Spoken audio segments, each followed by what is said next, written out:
مولانا صاحب کو دعوت ظہر دینے سے پہلے 4 مصرے جناب مسلم کے حوالے سے. مولا نے جب جناب مسلم کو کوفے کی طرف بھیجا ہے تو جناب مسلم کے ساتھ ایک خط بھی بھیجا ہے. خط پہ کیا لکھا؟ خط پہ لکھا کہ یہ میرا بھائی ہے, یہ میرا چچا زادہ ہے, یہ میرے نزدیک میرے لیے یہ ثقہ ہے, یعنی میرا بھروسے مند ہے. یعنی اس خط میں مولا کوفیوں کو کیا پیغام دینا چاہتے ہیں؟ لیجیے مولانا کو دعوت ظہر دینے سے پہلے 4 مصرے آپ کی سماعتوں کی نظر کر رہا ہوں. مولانا نے کیا پیغام دیا کوفے والوں کو؟ لیجیے 4 مصروں میں شاعر نے کیا خوب انداز میں اس خط کو اس میں سمو دیا ہے. دیکھیے گا 4 مصرے. پیمانے انوار جلی بھیج رہا ہوں, پیمانے انوار جلی بھیج رہا ہوں, میں خود ہوں ولی اور ولی بھیج رہا ہوں. پیمانے انوار جلی بھیج رہا ہوں, پیمانے انوار جلی بھیج رہا ہوں, میں خود ہوں ولی اور ولی بھیج رہا ہوں. تم نے تو مجھے اس دور میں سمجھا ہے محمد, میں اپنے زمانے کا علی بھیج رہا ہوں. تم نے مجھے اس دور میں سمجھا ہے محمد, میں اپنے زمانے کا علی بھیج رہا ہوں. لیجیے میں انہی مصروں کے سائے میں دعوت سخن دیتا ہوں بہت ادب و احترام سے حجت الاسلام والمسلمین علی جناب مولانا ناظم علی صاحب قبلہ خیر آبادی صاحب کی بارگاہ میں کہ وہ افروز منبر ہوں. مولانا کے استقبال میں بلند ترین صلوات. اعوذ باللہ السمیع العلیم من الشیطان الرجیم. بسم اللہ الرحمن الرحیم. الحمد للہ الذی لا یفر المنع والجمود ولا یکدی العطاء والجود اذ کل معت منتقص صلاح وکل مانع مذموم ما خلا. فطر الخلائق بقدرته ونشر الرياح برحمته وبدد بالصخور ميدان أرضه. والصلاة والسلام والتحية والإكرام على سيد بريته وعلى الأصفياء من عشرته الذين أذهب الله عنهم الرجس وطهرهم تطهيرا. اللهم صل على محمد. اللعنة الدائمة الباقية على قاتليهم وغاصبي حقوقهم ومنكري فضائلهم وأعدائهم إلى يوم الدين. أما بعد فقد قال الله الحكيم في كتابه الكريم وهو أصدق القائلين وقوله الحق. بسم الله الرحمن الرحيم. إن الله اصطفى لكم الدين فلا تموتن إلا وأنتم مسلمون. صلوات.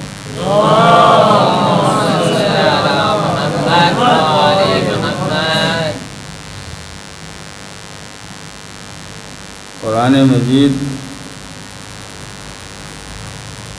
میں جو فیصلے اور جو احکام اور قوانین نازل کیے ہیں ان میں نہ نازل ہونے کے زمانے میں کوئی تبدیلی کی جا سکی اور نہ آج تک کوئی تبدیلی ممکن ہو سکی ہے۔ اعلان ہوا ہے ان اللہ اصطفیٰ لکم الدین، اللہ نے تمہارے لیے دین کو منتخب کر لیا ہے، چن لیا ہے، مصطفیٰ بنایا ہے۔ فلا تموتن الا وانتم مسلمون، تو تمہیں موت اس وقت تک نہ آئے جب تک مسلمان نہ ہو جاؤ۔ جہاں سے قرآن مجید کی آیت کا آغاز ہوتا ہے اس میں ابتدا میں صرف اللہ یہ کہتا ہے کہ اس نے تمہارے لیے دین کو چن لیا ہے، منتخب کر لیا ہے۔ اب یہ کیونکہ پوری دنیا میں دین کے نام پر بہت ساری چیزیں پائی جاتی ہیں، تو اگر صرف اتنی ہی بات رہتی کہ اللہ نے دین کو چن لیا ہے تو کوئی آدمی کوئی بھی دین مان لیتا، کسی بھی دین کو قبول کر لیتا، لیکن دوسرا جملہ جب قرآن نے ارشاد فرمایا فلا تموتن الا وانتم مسلمون، تمہیں موت تب تک نہ آئے جب تک مسلم نہ ہو جاؤ، مسلمان نہ ہو جاؤ، تو اس کا مطلب یہ ہے کہ اللہ نے اپنے اس فرمان میں جو لفظ دین استعمال کیا ہے وہ اسلام کے لیے استعمال کیا ہے، کسی اور دین کے لیے استعمال نہیں کیا ہے۔ میرا خیال ہے کہ یہ سبحان اللہ سب رہنے دیجیے، میں دھیرے دھیرے پڑھ دوں گا تاکہ بات بھی ہو جائے، ختم ہو جائے۔ ایک صلوات پڑھیے ذرا۔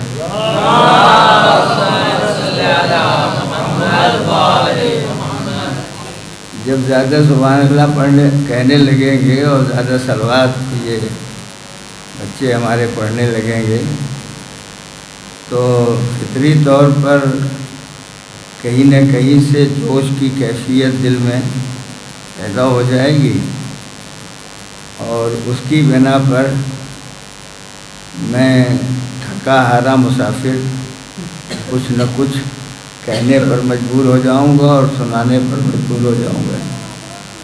بہرحال ایک صلوات پڑھیے۔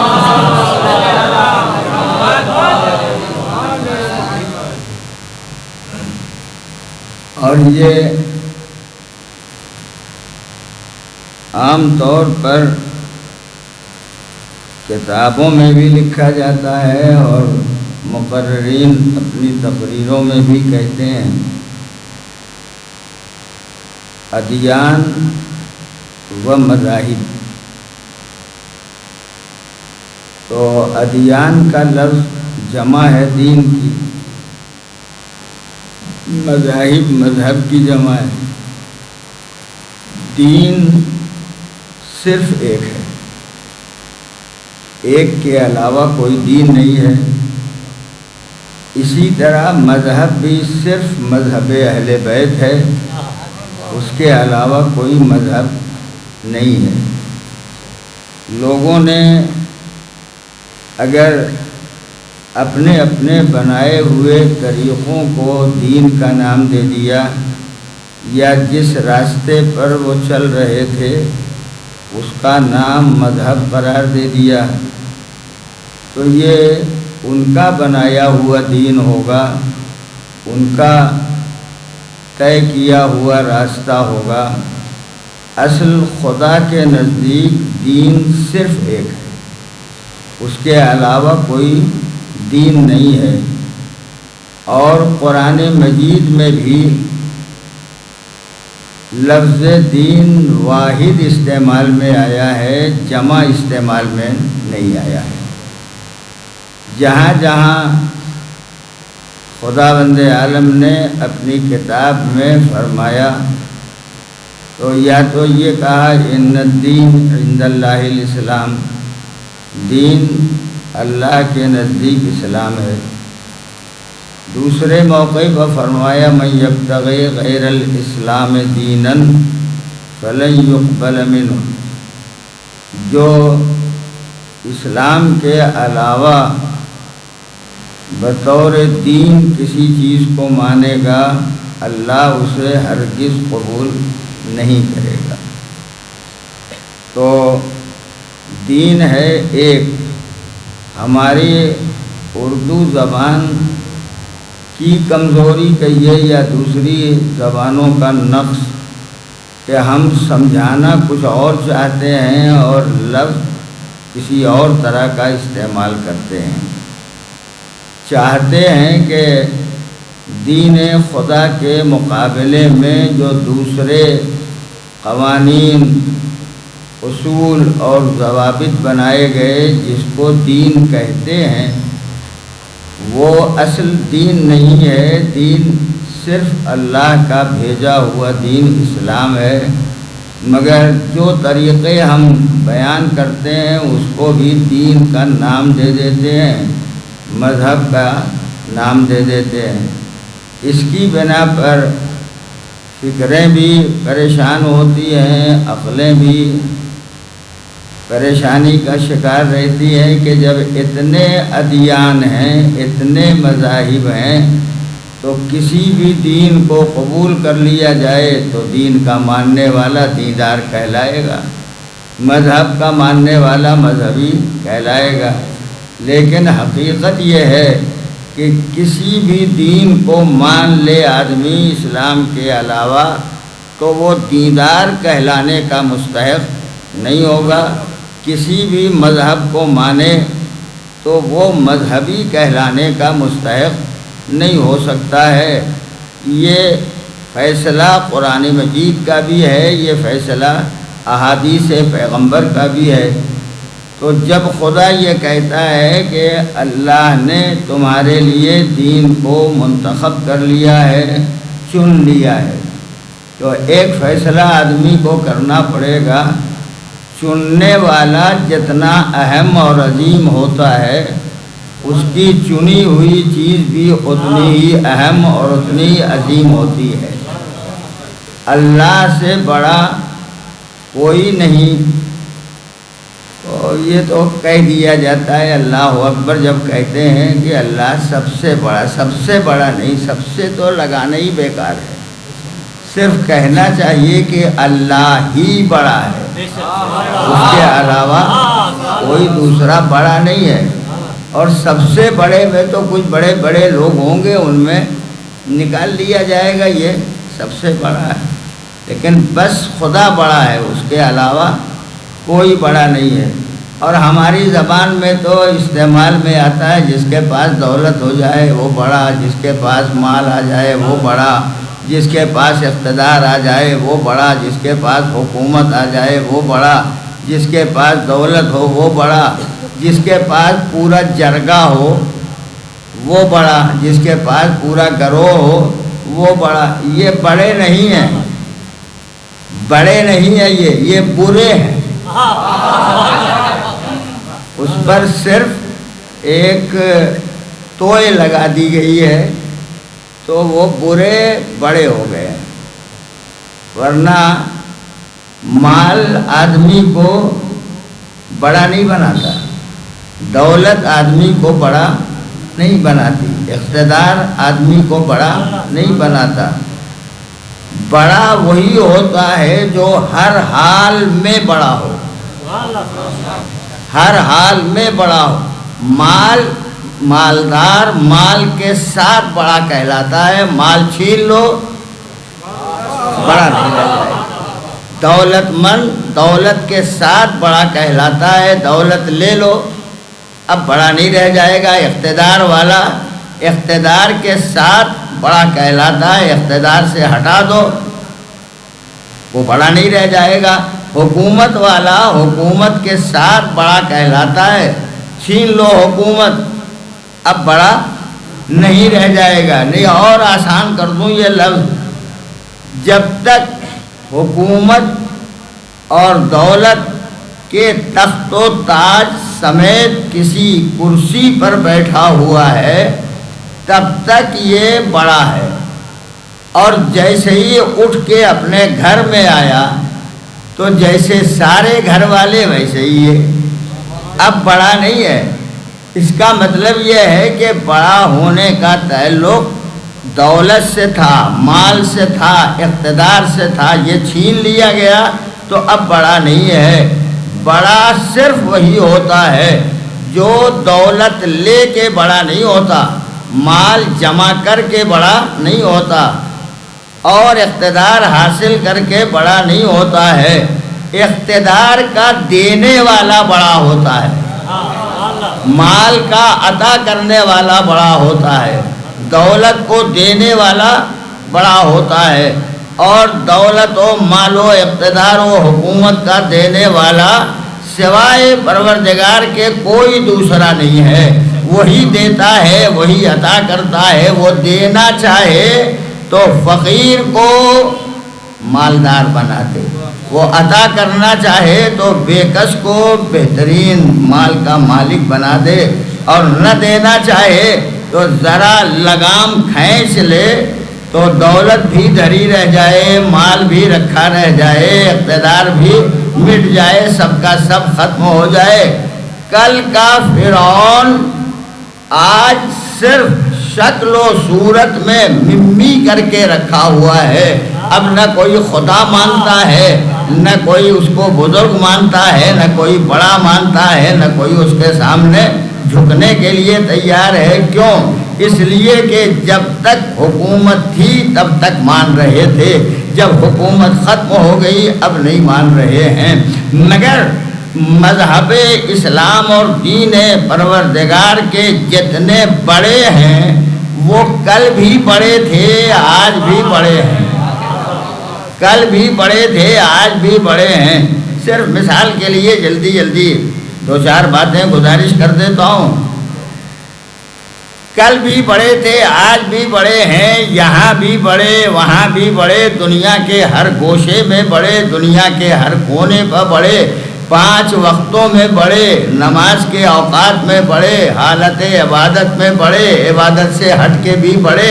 سب سے بڑے کلمہ پڑھو تب بڑے، کلمے سے آگے بڑھو، اللہ اکبر کہو تب بڑے، آگے بڑھو، لا الہ الا اللہ کہو تب بڑے، محمد الرسول اللہ کہو تب بڑے، علی ولی اللہ کہو تب بڑے.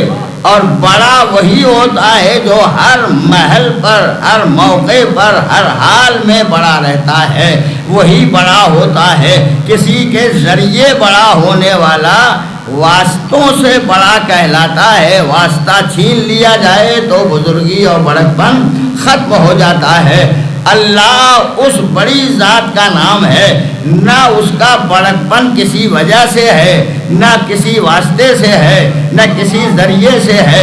وہ بڑا ہے، بڑا ہے، بڑا تھا، بڑا رہے گا. اس کے بڑکپن میں کہیں سے کوئی کمی نہیں پیدا ہوگی. اس کا ذکر یہاں ہو رہا تھا، وہاں ہو رہا تھا، یہاں ہو رہا ہے، وہاں ہر جگہ اس کا ذکر ہو رہا ہے. ذکر کا ہونا ہی بتاتا ہے. اگر بڑا نہ ہوتا تو ذکر نہ ہوتا، اگر بڑا نہ ہوتا تو ذکر نہ ہوتا. اور جب اللہ بڑا ہے، اس کا ذکر ہو رہا ہے، تو اسی کے ساتھ پیغمبر کا ذکر ہو رہا ہے. تو جب پیغمبر کا ذکر ہوگا، پیغمبر بھی بڑا، اسی کے ساتھ علی کا ذکر ہو رہا ہے تو ان کے ساتھ علی بھی بڑے. اور بات پتہ نہیں، ابھی یہ طلباء ہیں اور بیٹھ جاتے ہیں، کچھ باتیں طالب علم کہہ بھی دیتے ہیں، تو یاد دہانی کے طور پر کہتا ہوں سلوات پڑھیے.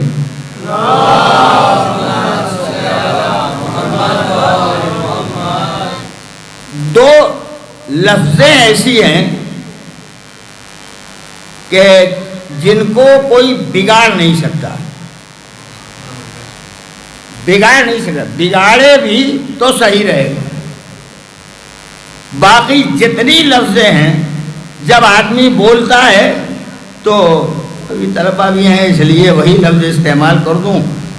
جب آدمی بولتا ہے تو ایک لفظ ہوتا ہے موضوع اور دوسرا لفظ ہوتا ہے محمل. موضوع وہ ہوتا ہے جس کے کوئی معنی ہوتے ہیں، محمل وہ ہوتا ہے جس کے کوئی معنی نہیں ہوتے. ہم بولتے ہیں پانی وانی لاؤ تو پانی موضوع ہے، وانی کوئی مطلب نہیں. کھانا وانا تو کھانا موضوع ہے، وانا کوئی مطلب نہیں ہے. روٹی ووٹی، یہ جتنی لفظیں ہیں جو ہم بول رہے ہیں اس میں ایک ہوتا ہے موضوع جس کے معنی اور ایک ہوتا ہے محمل جس کے کوئی معنی نہیں ہوتے ہیں. لیکن جب آپ ان دو لفظوں کو جو میں ابھی عرض کروں گا بولیں گے تو یہ جیسے بھی بولیں، صحیح بولیں تب بھی موضوع، دوہرا کے بولیں تب بھی موضوع. اللہ بولو، جب اللہ بولو گے تو کیا کہو گے؟ اللہ واللہ، تو اللہ بھی موضوع ہے اور واللہ بھی موضوع ہے. اسی طرح علی بولو، علی بولو گے تو دوسرا لفظ آئے گا ولی. جب علی بولو گے تب بھی موضوع، ولی بولو گے تب بھی موضوع. علی جب کہو گے تو مولود کعبہ سمجھ میں آئے گا، ولی کہو گے تو غدیر کا مولا سمجھ میں آئے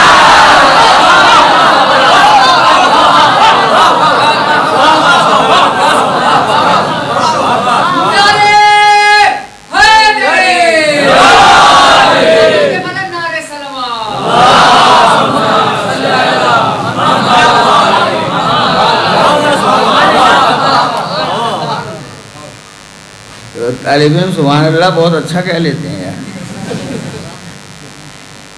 اور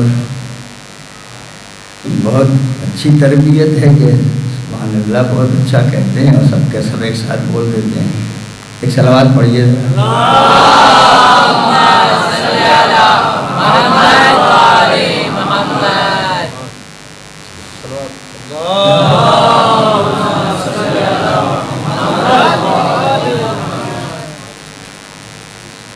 یہ سارے علماء جمع ہو گئے ہیں یہاں اور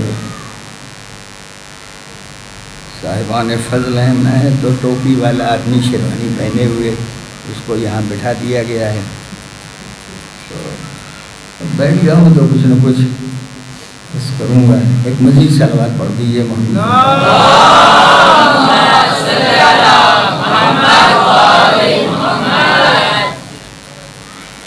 یہ دو نام ایسے ہیں جن کو محمل نہیں بنایا جا سکتا. اللہ بھی بولو گے تو موضوع، واللہ کہو گے تب بھی موضوع. علی بولو گے تب بھی موضوع، ولی کہو تب بھی موضوع.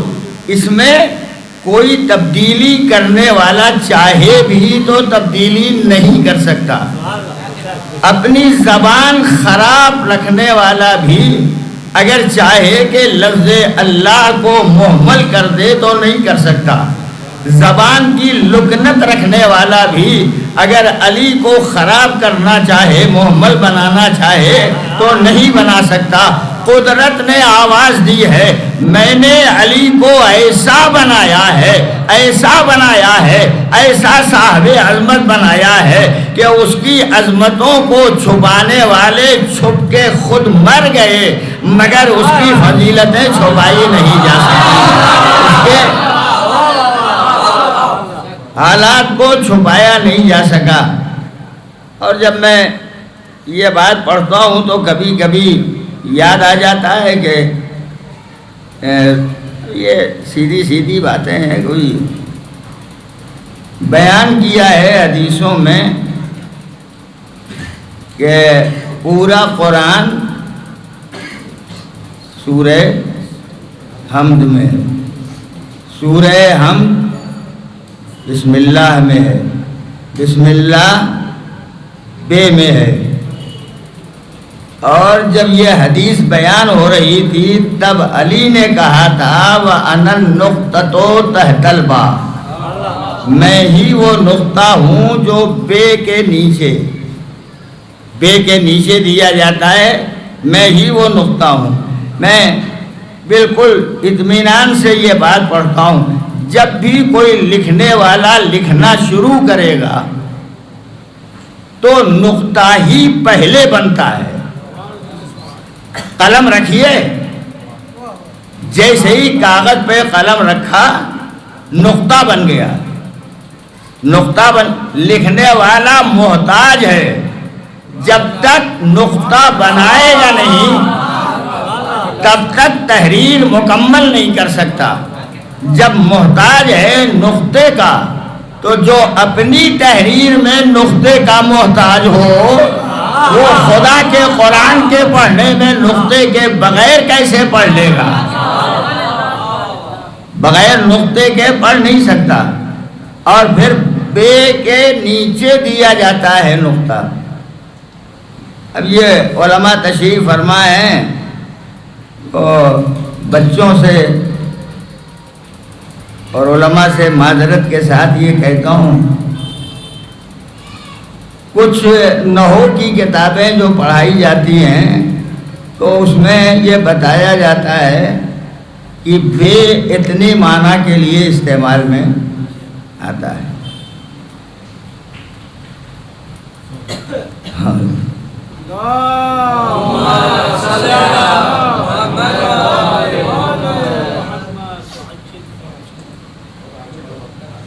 ہمیں آئی جائیے آپ لوگ آگے ذرا ساتھ آگے.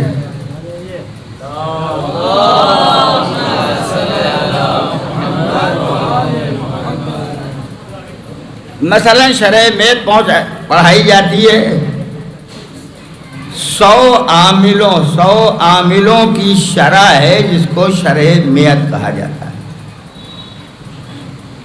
اور اس میں عامل جتنے ہیں وہ کتنے معنی کے لیے استعمال میں آتے ہیں وہ بیان کیا جاتا ہے.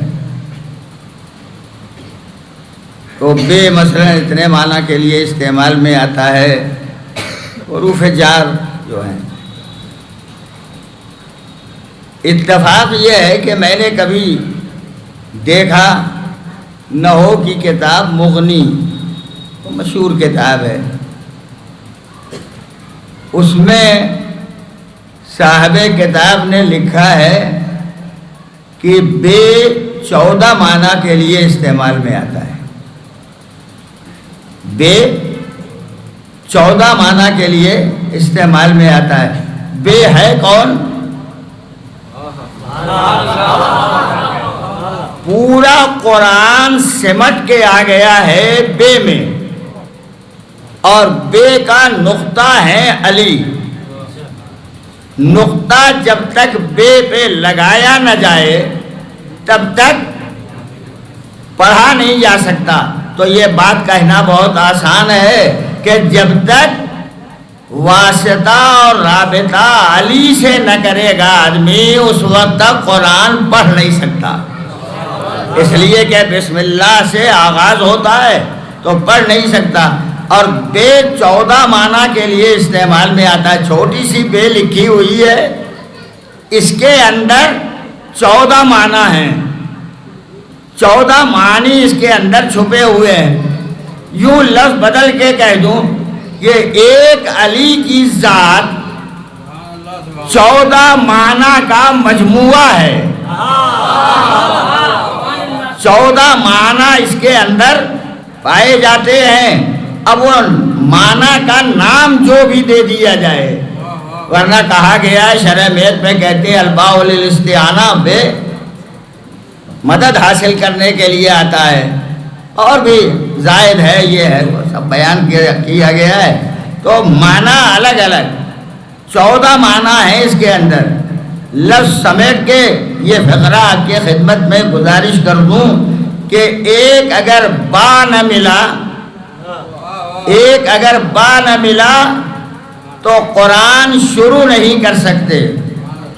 حافظین قرآن اگر علی سے واسطہ نہ رکھیں گے تو بسم اللہ پڑھیں گے کیسے؟ اور جب نہیں پڑھ سکیں گے تو الحمدوں سے اگر شروع کریں گے تو سورہ ہی مکمل نہیں ہوگا. جو سورہ بھی پڑھیں گے اس میں بسم اللہ بہرحال پڑھنا پڑے گا. یعنی قدرت نے ہر قرآن کے پڑھنے والے حافظ قاری کو مجبور کر دیا ہے. جب تک نام علی لے نہیں لوگے تب تک قرآن کا پڑھنا ممکن نہیں ہوگا. قرآن کی تلاوت کر نہیں سکتے. اور حق ہے کہ وہی تذکرہ رکھا جائے، اس لیے کہ قرآن کا پڑھنا نبی نے پہلے نہیں شروع کیا تھا. نبی نے پہلے قرآن نہیں پڑھا تھا. پڑھتے رہے ہوں گے، اپنی ذات کے لیے پڑھتے ہوں گے، مگر کسی کے سامنے نبی نے قرآن نہیں پڑھا. وہ تو اچھا ہوا مولا کائنات امیر المومنین علی ابن ابی طالب علیہ السلام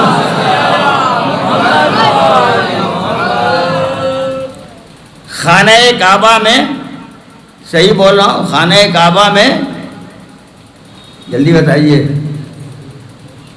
پیدا ہوئے کہ نہیں؟ کس تاریخ کو؟ سن دیکھیے 13 رجب زیادہ لوگوں کو یاد تھی. سن ہاں وہ تو ایک سن لیا تو بتا ہی دو گے، مگر پہلے یاد نہیں آیا تو سن کم یاد ہے. اور ابھی ان لڑکوں سے پوچھوں کہ وہ کرکٹر جس نے 4 سینچری بنائی تھی اس کا نام بتا دو. بتا دیں گے لڑکے. کہاں پیدا ہوا وہ بھی بتا دیں گے. کس سن میں کیا وہ بھی بتا دیں گے. باپ کا نام کیا تھا وہ بھی بتا دیں گے. کس خاندان سے تعلق رکھتا تھا وہ بھی بتا دیں گے. مگر میں بچوں کی بات نہیں کرتا ہوں. عام مومنین کا حال یہ ہے، برسہ برس سے ولادت مولا کی محفلوں میں شرکت کرتے ہیں، شعراء بلاتے ہیں، ان کی باتیں سنتے ہیں، ان کے کلام کو اپنے دلوں میں جگہ دیتے ہیں، مگر یاد نہیں رہ جاتا. اس کا مطلب یہ ہے کہ جو آئیڈیل ہوتا ہے اسے یاد رکھا جاتا ہے، جو آئیڈیل نہیں ہوتا ہے اسے یاد نہیں رکھا جاتا ہے. ہمارا امام ہمارے لیے آئیڈیل ہے، کرکٹر آئیڈیل نہیں ہے. اور جب امام آئیڈیل ہے تو امام کی ولادت کی تاریخ میں سن کے، میں بدر بزرگوار کے، میں نسل کے، میں خاندان کے، ہر مومن کا فریضہ ہے اسے یاد رکھے تاکہ سمجھ میں آئے کہ ہمارا امام ہمارا آئیڈیل ہے، ہمارا امام ہمارا رہنما ہے. اگر یاد نہیں رہتا ہے. اور اس موقع پر صرف اس بات تک پہنچنے کے لیے کہ علی نے پہلے قرآن پڑھا. خانہ کعبہ میں 3 دن یا بروایت 4 دن رہے. آنکھ نہیں کھولی، بولے نہیں، روئے نہیں. یہ 3 علامتیں مانی جاتی ہیں زندگی کی. نہ روئے کہ کہا جائے زندہ ہے، نہ آنکھ کھولی کہ یہ کہا جا سکے کہ زندہ ہے، نہ بولے کہ کہا جائے کہ زندہ ہے. مگر جس کی گود میں بچہ ہے، جس کی آغوش میں بچہ ہے، اس ماں کا ایمان کتنا بہترین ہے. آنکھ کھلی نہیں ہے مگر ماں کہتی ہے زندہ ہے. رویا نہیں ہے مگر ماں جان رہی ہے زندہ ہے. بولا نہیں ہے مگر ماں جان رہی ہے زندہ ہے. ہمیں کہا جاتا ہے عورت کا کیریکٹر بھی کمزور ہوتا ہے، عورت کا ایمان بھی کمزور ہوتا ہے، عورت کا عمل بھی کمزور ہوتا ہے، عورت کے تمام حالات پر ضعف کا پہرا رہتا ہے، کمزوری طاری رہتی ہے. مگر فاطمہ بنت اسد اپنے بچے کو آغوش میں لے کے آنکھ نہ کھولنے نہ بولنے نہ رونے کے باوجود کہتی ہیں زندہ ہے. جس گھرانے کی عورت کا ایمان اتنا مضبوط ہوگا اس گھرانے کے مرد کا ایمان کتنا مضبوط رہا ہوگا. یہ جو دنیا میں کہا جاتا ہے پتہ نہیں کلمہ پڑھا یا نہیں پڑھا، بھائی تمہارے سنانے کے لیے پڑھتے، تم کو سنانے کے لیے کلمہ پڑھتے، تم سننے والے تھے جو کلمہ پڑھتے تھے. یہ تو بات سب کے لیے کیسے، ابا نے آپ کے پڑھا سنا تھا،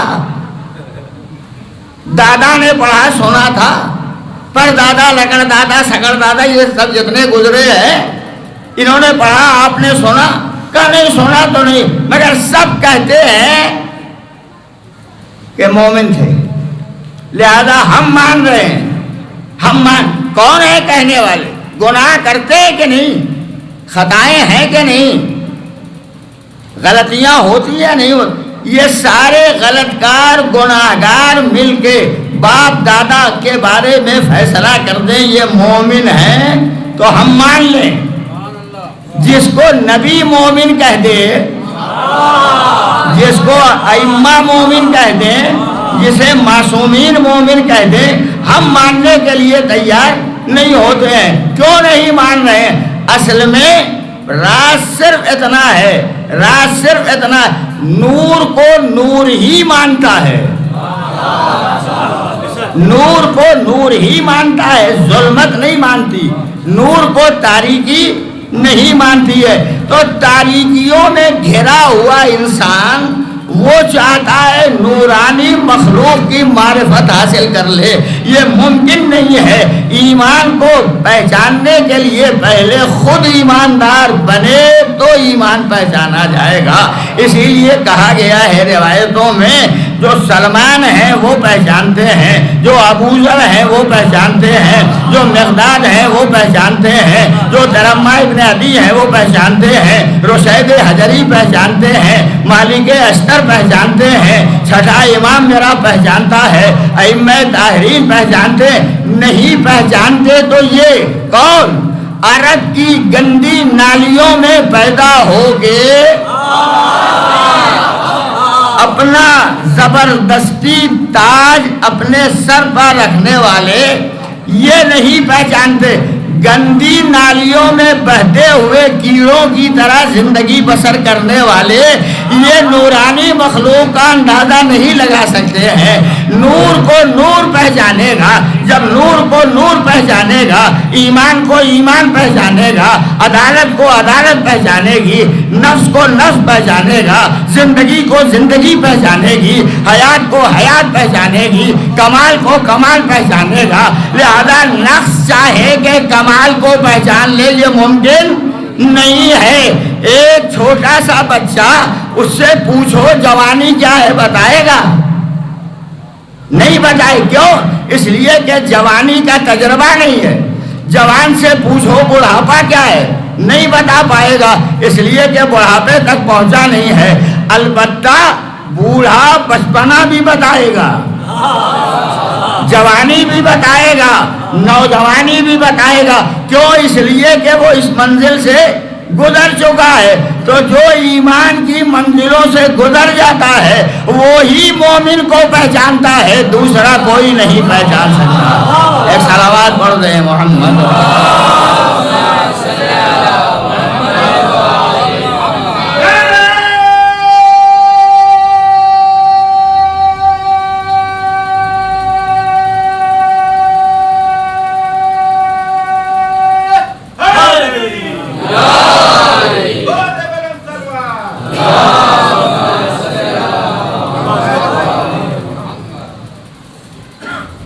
بہت اچھا نعرہ لگایا. اگر مرہب کی ہڈیاں گلنے کے بعد بھی کچھ پائی جاتی ہوں گی تو وہ ہڈیاں بھی آج بے چین ہو گئی ہوں گی، اس لیے کہ نعرہ حیدری علی نے لگایا تھا اور خیبر میں لگایا تھا. جب مرہب مقابل پہ آیا تب علی نے نعرہ لگایا تھا. یہ بھی عجب صفت ہے مولا کی. جتنی جنگیں علی نے لڑی ہیں رجز پڑھی تو ہر رجز میں بتایا میں ابو طالب کا لال ہوں. بدر میں کہا میں ابو طالب کا بیٹا, احد میں کہا میں ابو طالب کا بیٹا, خندق میں کہا میں ابو طالب کا بیٹا, لیکن خیبر میں یہ نہیں کہا میں ابو طالب کا بیٹا. یہ کہا انا الذی سمتنی امی حیدرہ, میری ماں نے میرا نام حیدر رکھا ہے. سن لیا مرحب نے. آدھا تو دل ایسے ہی ہل گیا تھا, سب کا سب تباہ ہو برباد ہو رہا تھا. سوچا پلٹ جاؤں. کیوں؟ اس لیے کہ یہ بھی خاتون ہے جس نے حیدر نام رکھا, اور وہ بھی خاتون تھی جس نے کہا تھا سب سے لڑنا حیدر سے نہ لڑنا. ہمیں اسی لیے تو یہ بات کہی جا سکتی ہے دنیا کے لوگوں, نہ تم مرحب بن سکتے, نہ تم انتر بن سکتے, نہ تم حارث بن سکتے. اگر ان کی ماؤں نے کہا تھا کہ حیدر سے نہ لڑنا, تو آج دنیا میں جتنے مرحبی انتری حارثی پائے جاتے ہوں ان سب کو سوچ لینا چاہیے نہ حیدر سے لڑنا, نہ ذکر حیدر سے لڑنا, نہ فضیلت حیدر سے لڑنا, نہ کمال حیدر سے لڑنا. اس لیے کہ جو لڑنے آئے گا سر بھی قلم ہوگا, جسم بھی آدھا بٹے گا, اور بٹ کے پھر فنا کے گھاٹ لگ جائے گا, کہیں اس کا پتہ نہیں چلے گا.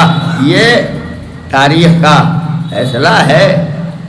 اور میں نے اتنی دیر تو آپ کو سنا دیا ہے, 1 گھنٹے کے قریب ہو رہا ہے. ایک صلوات پڑھیے.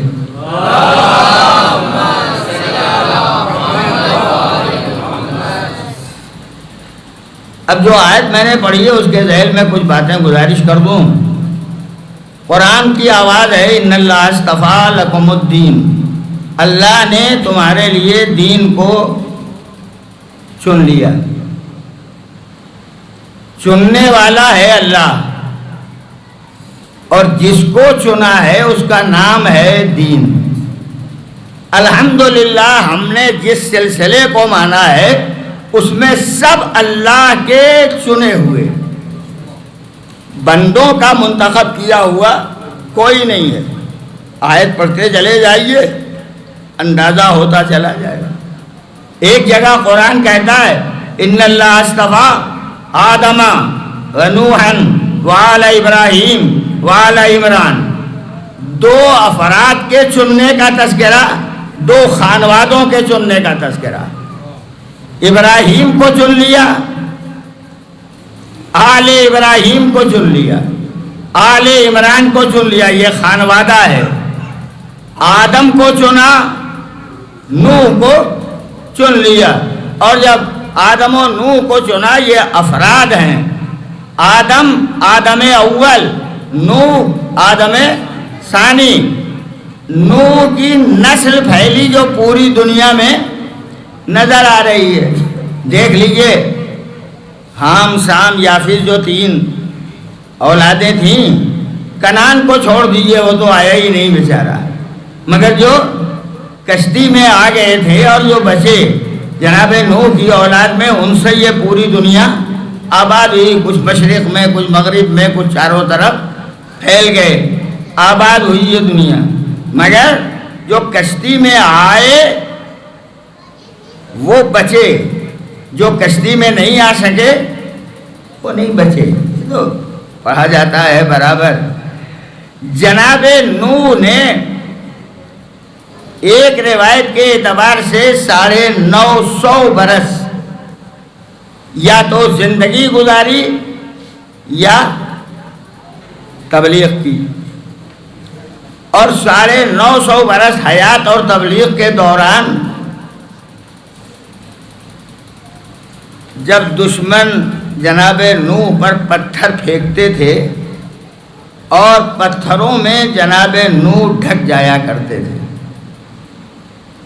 تو اللہ کسی ملک کو بھیجتا تھا کہا جاؤ یہ پتھر ہٹا دو. جب پتھر ملک ہٹا دیتا تھا تب جناب نوح پتھر کے درمیان سے نکلتے تھے، مگر حوصلہ بالکل بلند رہتا تھا. مزید تبلیغ کے لیے مزید ایک صلوات پڑھیے محمد.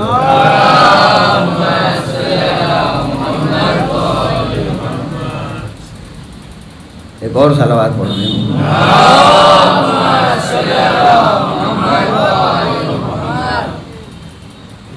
گویا اگر جناب نوح پتھروں میں چھپ جانے کے بعد، دشمنوں کے پھینکے ہوئے پتھروں میں ڈھک جانے کے بعد اگر ملک آیا نہ ہوتا، ملک یوں ہی نہیں آتا، خدا بھیج رہا ہے، تو اگر ملک آیا نہ ہوتا تو جناب نوح پتھروں میں ڈھکے رہتے. ملک نے پتھر ہٹایا تو جناب نوح پتھروں کے درمیان سے نکلے. زخمی ہے جناب نوح، اور جب ملک پتھر ہٹانے کے بعد جناب نوح کے جسم کو دیکھتا تھا زخمی ہے تو اپنا ہاتھ پھراتا جاتا تھا، زخم دور ہوتا جاتا تھا، زخم ختم ہوتا جاتا تھا. میں جب پڑھتا ہوں یہ روایت تو مجھے بڑا کیف آتا ہے. نوح ہم نے آپ کی بھی حیثیت پہچان لی اور آپ کے حالات کا بھی اندازہ لگا لیا. آپ پتھروں میں چھپ جائیں تو ملک کو خدا بھیجے تاکہ آپ کا زخم ملک دور کر دے ملک آپ کا زخم. یہ نوح کی منزل اور وہ میرے مولا حسین کی منزل، جہاں زخمی ملک خود چلا آ رہا ہے. پطرس کا واقعہ بڑا مشہور ہے. چلا آ رہا ہے، کیوں آ رہا ہے؟ یوں نہیں آیا، 2 ملائکہ یا 4 ملائکہ کے سہارے آیا. جبریل امین گزر رہے تھے، سینکڑوں فرشتے آ رہے تھے. وہ ایک جزیرے میں پڑا ہوا تھا، شاید اس کے پہلے کبھی آنکھ اٹھا کے دیکھا ہی نہیں تھا کون جا رہا ہے کون آ رہا ہے، مگر آج دیکھ لیا. تو ایک دفعہ ہاتھ جوڑ کے کہتا ہے کہاں جا رہے ہو جبریل؟ میرے پرانے دوست. جبریل نے بتا دیا کہ اللہ کے نبی کو اللہ نے نواسا عطا کیا ہے، ہم مبارکباد دینے جا رہے ہیں. کہاں سے آ رہے ہیں؟ عرش کی بلندی سے. ہمیں کبھی کبھی ایسا ہوتا ہے بچہ پیدا ہوتا ہے تو پڑوس والے مبارکباد نہیں دیتے، لیکن دور والے مبارکباد دے، چاہے ٹیلی فون پر مبارکباد دیں. یہ دور والے کیوں مبارکباد دے رہے، پڑوس والا کیوں نہیں دے رہا؟ اس کو تو خبر بھی نہیں ہے کہ بچہ پیدا ہو. دور والا کا اس کو خبر ہے، وہ مبارکباد دے رہا ہے ٹیلی فون پر صحیح. تو اس کا مطلب یہ ہے کہ مبارکباد وہی دیتا ہے جس کا کوئی رابطہ، کوئی تعلق، کوئی رشتہ ہوتا ہے. ورنہ دوستی ہے تب بھی مبارکباد، اور کوئی رشتہ ہے تب بھی مبارکباد دے گا، ورنہ یوں مبارکباد نہیں دی جاتی. اس کا سیدھا مطلب یہ ہے کہ حسین نہیں آئے ہیں آغوش فاطمہ میں، بلکہ یہ وہ انسان، یہ وہ مخلوق، یہ وہ رہنما، یہ وہ ہادی آیا ہے جس کا رابطہ دنیا والوں سے بھی ہے، آخرت والوں سے بھی ہے، جس کا رابطہ یہاں عام انسانوں سے بھی ہے، خدا بند عالم سے بھی ہے. فرشتے آ رہے، پوچھا کہاں جا رہے ہو؟ کہا جا رہے ہیں مبارکباد دینے. کہا مجھے بھی لے چلو. پطرس اتنے دن تک پڑھے تھے تو کبھی نہ کہا کہ مجھے لے چلو. یہ آج کیوں کہہ رہے ہو؟ کچھ نہ کچھ تو پطرس کا ملک کے آنے کا انداز دیکھنے کے بعد اندازہ کر لیا ہوگا کہ آج ہی موقع ہے جانے کا، اس سے پہلے کوئی موقع نہیں ملا تھا جانے کا. تو کہا چلو چلو. کیسے چلوں؟ بالوں پر خدا نے لے لیے ہیں. تم اگر سہارا بن جاؤ تو میں چلوں. اب یہ میں نے روایت میں کہیں نہیں دیکھا کہ پطرس لائے کیسے گئے، مگر لائے گئے، یہ طے ہے. اور آئے تو سارے ملائکہ چلے گئے مبارکباد دینے کے لیے. پطرس کو دروازے پر چھوڑ دیا. جب چھوڑ کے مبارکباد دے کے نبی کو چلنے لگے تب میرا پیغمبر پوچھتا ہے انصاف نہیں کیا ملک جبریل، اگر لائے تھے تو دروازے پہ کیوں چھوڑ دیا؟ لائے تھے تو جہاں تک لانا چاہیے تھا وہاں تک لائے ہوتے. تو ایک بات طے ہے، دروازہ ہے باہر، نبی ہیں اندر، مگر نبی دیکھ رہے ہیں کہ کون آیا ہے، کون لایا گیا ہے، کسے پہنچایا گیا ہے. تو اب یہ مت کہیے گا کہ نبی کو علم غیب نہیں ہوتا. اگر غیب کا علم نہ ہوتا تو نبی کیوں کہتے کہ جسے لائے ہو اسے یہاں پہنچا دو؟ اچھا پہنچا دیتے ہیں. اٹھا کے لائے پھر جبریل. کہا آپ کیا کریں؟ دو روایتیں الگ الگ ہیں. یا تو روایت میں ہے کہ یہ کہا نبی نے حسین کے جسم سے مس کر دو، کہ جھولے میں بچہ جھول رہا ہے اس سے مس کر دو. اور یا روایت کا جملہ یہ ہے کہ جاؤ جھولے سے مس کر دو، جس میں بچہ آرام کر رہا ہے اس جھولے سے مس کر دو. جھولے والی روایت اچھی لگتی ہے، سند کے اعتبار سے بھی بہتر ہے، اس لیے وہی پڑھتا ہوں. جھولے سے لا کے مس کیا. جو بالوں پر خدا نے لیے تھے وہ، اب میرے پاس تو کم وقت کے لیے سیکنڈ ہی ہے، سیکنڈوں میں بالوں پر نکل آئے. جب بالوں پر نکل آئے تو اب رکتا نہیں ہے، بالوں پر مل گئے تو اب رکتا نہیں، سیدھے پرواز کرتا ہوا چلا جا رہا ہے. پطرس کم سے کم اتنا خیال کرو کہ جبریل میں فرشتوں کے لائے ہیں، جانا ہے تو ساتھ ہی جانا، آئے تھے ساتھ میں تو ساتھ جانا. کہا نہیں میں جاؤں گا اکیلا. مگر محض الواجین میں جب طالب علمی کا زمانہ تھا تو میں نے ایک کتاب میں پڑھا تھا کہ اللہ نے پطرس کے جب بالوں پر لیے تھے تو ایک بازو لیا تھا، ایک چھوڑ دیا تھا. پرندہ ایک بازو سے پرواز نہیں کر سکتا جب تک دونوں بازو نہ ہوں، اور دونوں بازو بھی برابر ہوں تب پرندہ پرواز کرے گا. تو یہ پطرس جلدی سے اڑ کے کیوں گیا؟ پوری توجہ رکھیے گا تاکہ بات پہنچا دوں. کیوں پطرس اڑ کے گیا؟ پطرس اڑ کے گیا نہیں ہے، جو بازو خدا نے لیا تھا وہی بحکم خدا حسین نے عطا کیا. جب دونوں بازو مل گئے، ایک خدا والا ایک حسین کا عطا کیا ہوا، دونوں بازو دیکھا اڑا. کیوں اڑ رہا ہے؟ کہا دیکھ لوں اڑ کے دونوں برابر ہیں یا نہیں، برابر ہیں یا نہیں. جس کے دونوں بازو برابر نہ ہوں گے وہ کبھی ادھر جھک جائے گا کبھی ادھر جھک جائے گا. ہنس کا پیر دیکھ لیجئے، دونوں برابر نہیں ہوتے تو کبھی ادھر جھکتا ہے کبھی ادھر جھکتا ہے. تو اڑ کے دیکھ رہا تھا کہ برابر ہیں یا نہیں. پرواز کر کے اس منزل تک پہنچا اور پہنچ کے کہتا ہے اب قصیدہ پڑھے گا. ملا ہے تب نہیں پڑھ رہا تھا، جب اپنی منزل پہ پہنچ گیا تب قصیدہ پڑھتا ہے. من مثلی، کون ہے میرے جیسا. بس میں ملکوتیت میں کہتا ہے کون ہے میرے جیسا. ایک مسئلہ طے ہو گیا. جب دونوں بازو برابر، ایک خدا والا ایک بحکم خدا حسین کا عطیہ، تو یہ مسئلہ طے ہو گیا. جیسا خدا دیتا ہے ویسا ہی حسین بھی عطا کرتے ہیں. حکم خدا سے حسین نے دیا، عقیدہ نہ بگاڑیے گا. حکم خدا سے حسین نے دیا برابر جا کہتا کون ہے میرے جیسا؟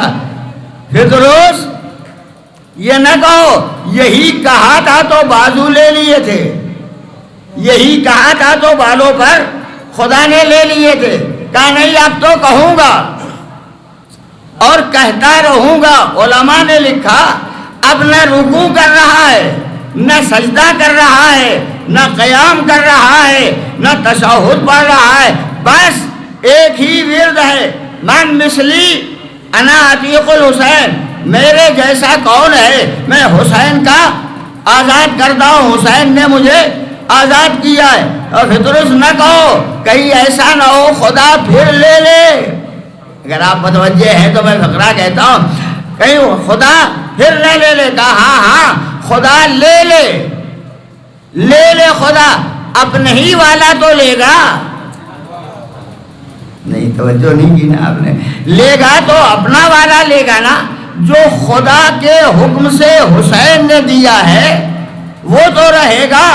اور جو جب میں نے ایسا دربار دیکھ لیا جہاں بازو ملتا ہے تو جو حسین ایک دینا جانتے ہیں وہ حسین دوسرا بھی دینا جانتے ہیں، تیسرا بھی دینا جانتے ہیں، مگر شرط یہ ہے کہ خلوص کے ساتھ حسین کی بارگاہ میں آؤ، جو مانگو گے حسین سے ملتا جائے گا، جو طلب کرو گے حسین اسے عطا کرتے جائیں گے۔ شرط یہ ہے کہ دل کا ارادہ بھی پاکیزہ ہو، نیت بھی خالص ہو، عمل بھی بہترین ہو، پاکیزہ ہو کے جائے۔ طاہر کی بارگاہ میں پاکیزہ بن کے جایا جاتا ہے، نجس بن کے جاؤ گے کبھی نہ ملے گا، چاہے عقیدہ نجس ہو، چاہے ایمان نجس ہو، چاہے عمل نجس ہو، چاہے اخلاق نجس ہو، کچھ نہیں ملے گا۔ ایک صلوات پڑھیے محمد اور آلہ۔ تو ایک آیت میں نے سنائی کہ اللہ نے آدم کو بھی منتخب کیا، نوح کو بھی، آل ابراہیم اور آل عمران کو بھی منتخب کیا، ایسے ہی ملک بھی منتخب ہے۔ اللہ یصطفی من الملائکہ، اللہ نے ملائکہ میں سے کچھ کو منتخب کیا ہے۔ آگے بڑھتے جائیے اور بڑھتے جائیے، پھر جب وارث بنایا قرآن کا تب بھی کہا ثم اورثنا الکتاب الذین اصطفینا من عبادنا، ہم نے اپنے منتخب بندوں کو کتاب کا وارث بنایا ہے۔ تو دین بھی منتخب، جس پر آیا وہ بھی منتخب، جو پہنچانے والا وہ بھی منتخب، جس کتاب کو بھیجا وہ بھی منتخب۔ جب ساری چیزیں منتخب ہیں تو لفظیں بدل کے کہتا ہوں، دین کا نام بھی مصطفیٰ، کتاب کا نام بھی مصطفیٰ، رسول کا نام بھی مصطفیٰ، علی کا نام بھی مصطفیٰ، ائمہ کا نام بھی مصطفیٰ۔ اور اگر یہ سب مصطفیٰ ہیں تو جو وارث بنے گا وہ بھی مصطفیٰ ہوگا، تمہارا چنا ہوا وارث نہیں بنے گا، کتاب کا وارث وہ بنے گا جو خدا کا منتخب کیا ہوا ہوگا۔ ایک صلوات پڑھ دیں محمد اور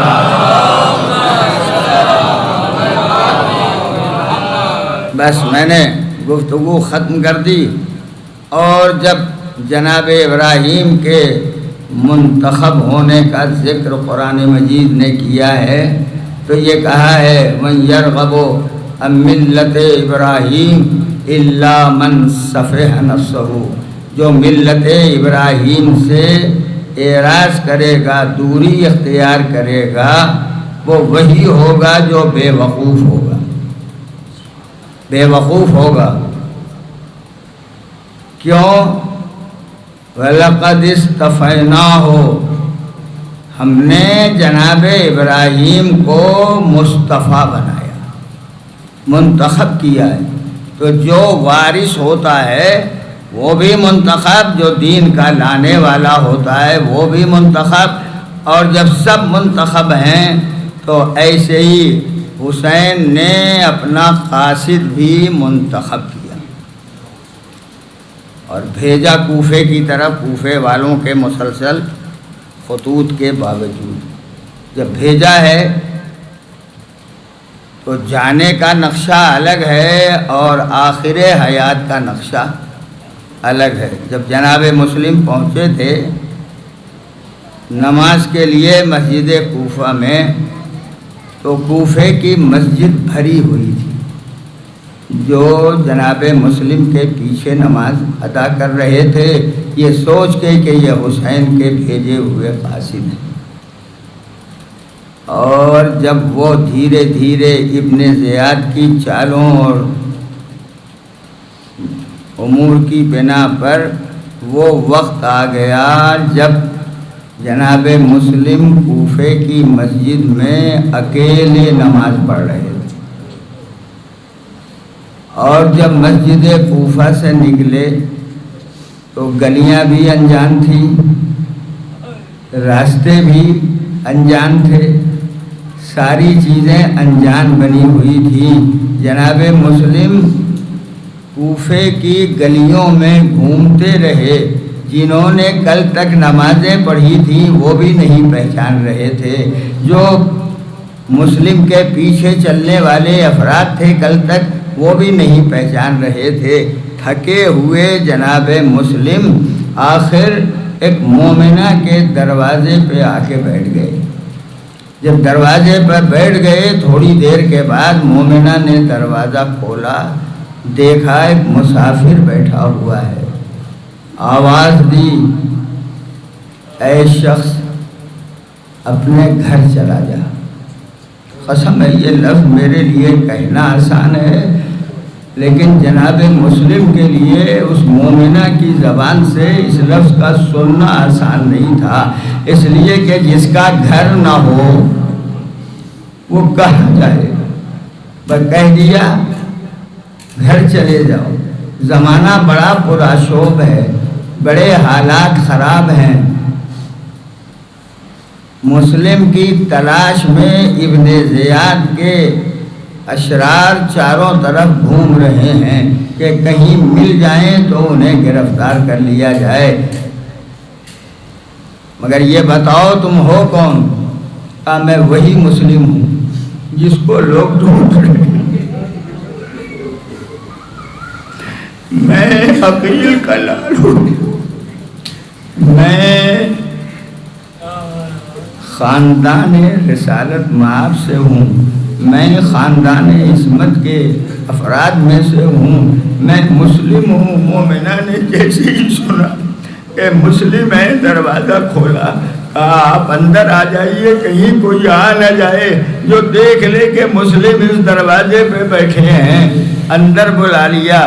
رات کسی طرح جناب مسلم نے گزاری، عبادتوں میں، دعاؤں میں، کلام الہی کی تلاوت میں جناب مسلم نے پوری رات گزاری۔ صبح کی نماز کا وقت ہوا، مصلی پر بیٹھے رہے، اذان دی، نماز پڑھی، اور ایک دفعہ کانوں میں آواز آئی کہ کوئی لشکر چلا آ رہا ہے، کوئی فوج چلی آ رہی ہے۔ میں ایک دفعہ مومنہ سے کہا دروازہ کھول دو، میں تمہارے گھر سے نکل جاؤں، کہیں دشمن تمہارے گھر پر حملہ آور نہ ہو جائے، میں تمہارے گھر سے چلا جاؤں، حملہ نہ کر دے دشمن۔ دروازہ کھولا، مسلم نکلے، دیکھا اتنا بڑا لشکر ہے جو ایک مسلم پر حملہ کرنا چاہتا ہے۔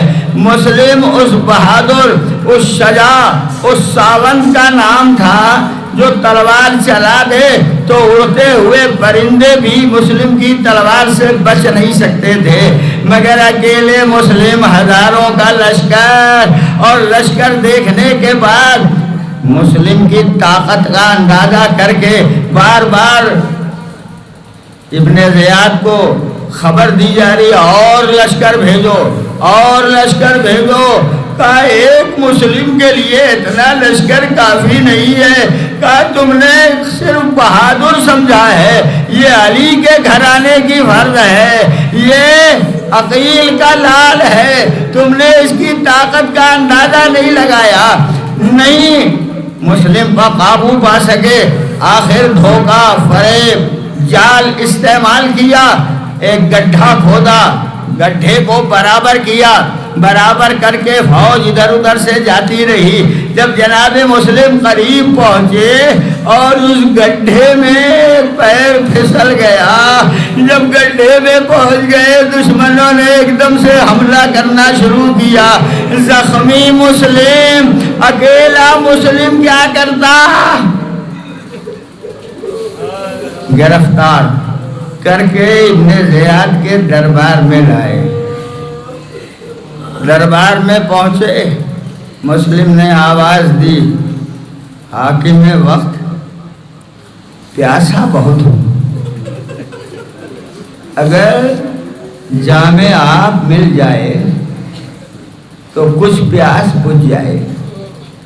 جام آب لایا گیا، ہونٹوں سے لگایا، بہتا ہوا خون پانی میں مل گیا۔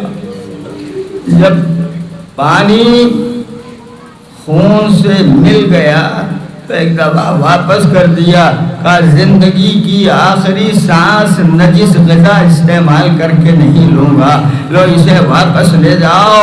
دوسرا پانی لایا گیا، وہ بھی خون آلود ہو گیا تو پھر واپس کر دیا۔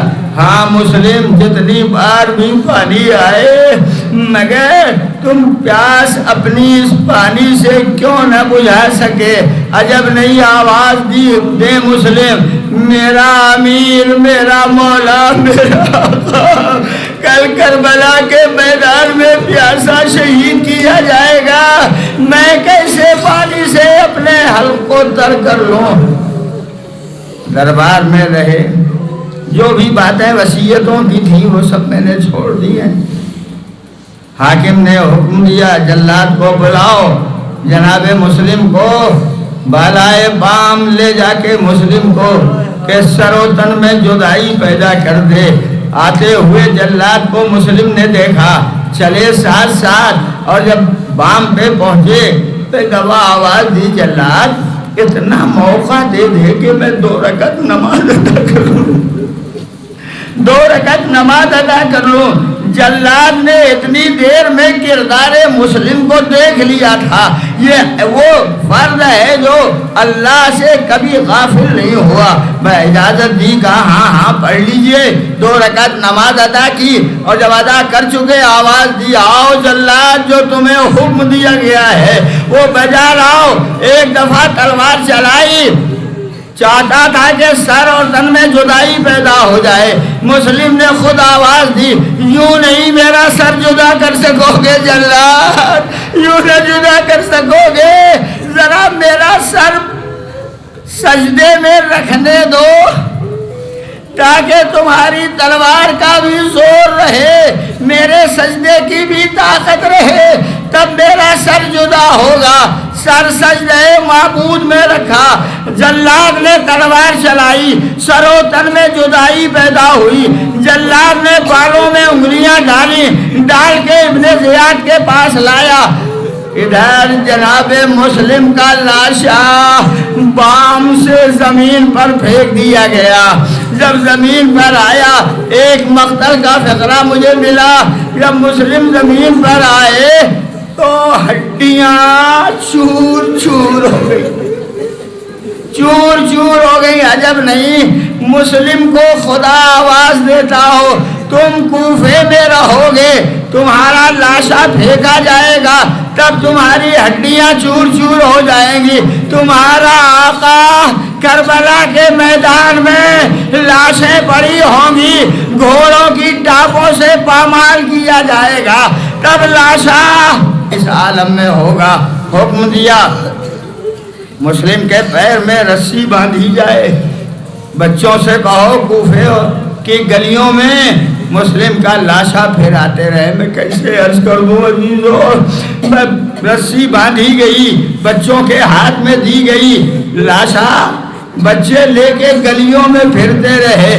عالم یہ ہو گیا تھا کہ پورا جسم مسلم سے کھال ختم ہو گئی اور بچے برابر کھینچتے جا رہے تھے۔ وہ تو ایک کوئی قبیلے کے افراد تھے جنہوں نے دیکھا تو جناب مسلم کو دفن کر دیا۔ مگر یہ لفظیں کہنے سے پہلے میں یہ بات گزارش کر دوں، جب جناب مسلم کا لاشا دفن ہوا تو کفن پہنایا کہ نہیں؟ غسل دیا کہ نہیں؟ سب کچھ ہوا، مگر مسلم کو جب کفن پہنانے والا کفن پہنا رہا ہوگا تو خود مسلم سوچتے ہوں گے ہاں مجھے کفن پہنا لو، مگر میرا آقا کربلا کے میدان میں نشیب میں پڑا ہوگا، کوئی کفن پہنانے والا نہیں ہوگا۔ عزیزوں میں نے باتیں سنا دی ہیں، اب یہ آپ تھوڑی دیر کے لیے متوجہ رہیں۔ ابھی تابوت جناب مسلم کا لایا جائے گا، جب تابوت لایا جاتا ہے تو لوگ احترام میں کھڑے بھی ہو جاتے ہیں، اپنی پیشانی تابوت سے لگا کے گریہوزاری بھی کرتے ہیں۔ یہ تابوت ہے نا، نشانی ہے، یہ صرف علامت ہے، اصل جنازہ نہیں ہے۔ مگر ہائے جب مسلم کا جنازہ اٹھا، مسلم کا جنازہ چلا تو کیا عالم تھا؟ کون ہوتا جو اس عالم کو دیکھ سکتا تھا؟ رونے والے تو تھے، مگر جو کیفیت رونے کی ہونا چاہیے وہ کیفیت نہیں تھی۔ جنازہ مسلم کا دفن ہو گیا، مگر مسلم عالم مانا میں آواز دیتے ہوں گے میرا جنازہ دفن کر لو، میرا آقا حسین نشیب میں پڑا ہوگا، جسم سے لباس بھی چھین لیا جائے گا، جسم سے سارا لباس اتار لیا جائے گا، اور حسین کے لاش پر ظالم گھوڑے دوڑائیں گے۔ گھوڑا دوڑتا ہوگا، بہن ہوگی جو دیکھ رہی ہوگی، بیٹا ہوگا جو دیکھ رہا ہوگا، ہاتھوں میں ہتھکڑیاں، پیروں میں بیڑیاں، گلے میں طوقے خاردار پہنے ہوئے، زینب ہاتھوں میں رسان، ہاتھ پسے پشتے بندھے ہوئے، تب گزرتے ہوئے آواز دے گی بھیا میں کیسے تمہارے لاشیں دکاؤں اور اپنی ماں کی وصیت کیسے پوری کروں؟ پورا جسم تیروں سے چھلی ہے، کوئی جگہ نہیں ہے جہاں زینب اپنے لبوں کو لگا کے بوسہ لے لے۔ ہائے زینب گزر گئی، کوئی دیکھنے والا نہیں۔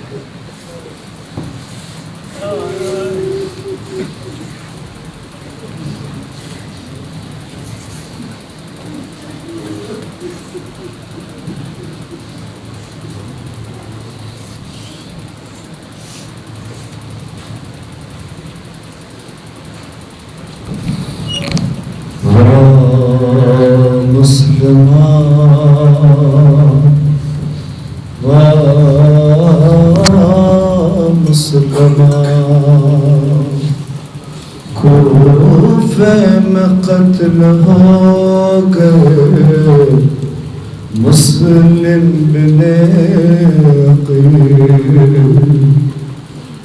زہرا تڑپ کے بولی ہائے قتل ہو گئے مسلم بن عقیل۔ مسلمہ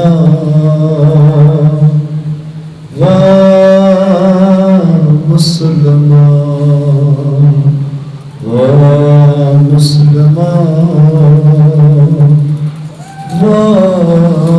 مسلمہ یا حسین۔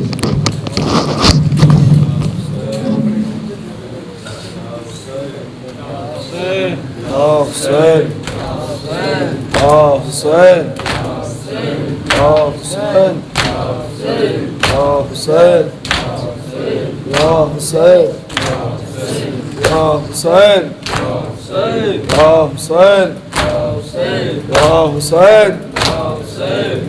حسین